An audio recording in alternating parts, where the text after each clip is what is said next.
ભાવનગરના બગદાણામાં કોળી સમાજના યુવકને જે પ્રકારે અસામાજિક તત્વોએ ફટકાર્યો છે, આ મામલે કોળી સમાજ આક્રોશિત છે, ન્યાયની માંગણી કરી રહ્યો છે અને રાજ્ય સરકારના પ્રવક્તાનું નિવેદન પણ સામે આવ્યું છે, જેમાં મુખ્યમંત્રી અને ગૃહમંત્રીએ શું આદેશ આપ્યા છે તે મામલે જ વાત કરવી છે। વૈષ્ણવજન તો તેને કહીએ જે પીડ પરાઈ જાનાને રે। નમસ્કાર, આપ જોઈ રહ્યા છો નવજીવન ન્યૂઝ અને હું છું આપની સાથે તોફિક ગાંચી। ભાવનગર જિલ્લાના બગદાણામાં કોળી યુવક નવનીત બાલદિયાને જે પ્રકારે અસામાજિક તત્વોએ ફટકાર્યા અને ત્યાર પછી આ જ ફરિયાદી આરોપ લગાવે છે લોક ડાયરા કલાકાર માયા આહિરના પુત્ર જયરાજ આહિર પર અને તે વધુમાં કહે છે કે જયરાજ આહિરના ઈશારે અસામાજિક તત્વોએ તેમને ફટકાર્યા છે અને આ કેસમાં જયરાજ આહિરને પોલીસે આરોપી નથી બનાવ્યા તેવો તે આરોપ લગાવતા ખળભળાટ મચી જવા પામે છે। આ ઘટનાનો વિડીયો પણ સોશિયલ મીડિયામાં વાયરલ થતા કોળી સમાજ આક્રોશિત થાય છે।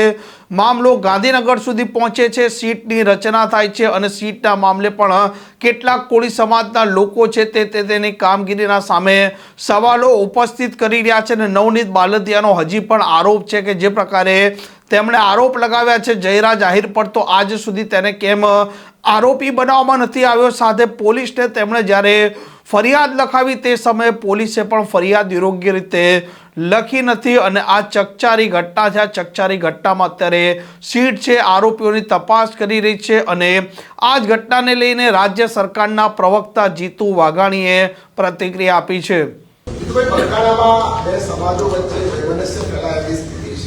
ભાજપના નેતાઓ જે મળી આવે છે, કોળી સમાજના નામે મળી આવે છે, તો આ સરકારમાં કોઈ મધ્યસ્થી કેવું કંઈ કરશે? કારણ કે બે સમાજો એ પ્રકારે ચાલે છે કે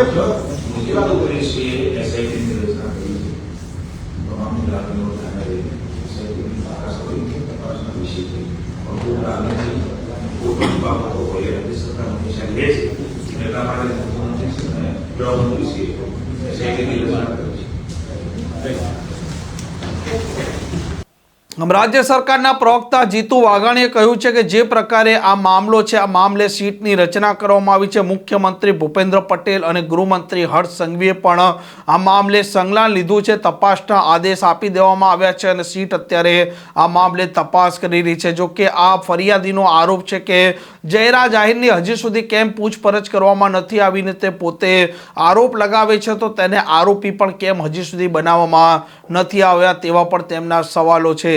આ પ્રકારના સમાચાર માટે નવજીવન ન્યૂઝની આ ચેનલ સાથે જોડાયેલા રહો। નમસ્કાર।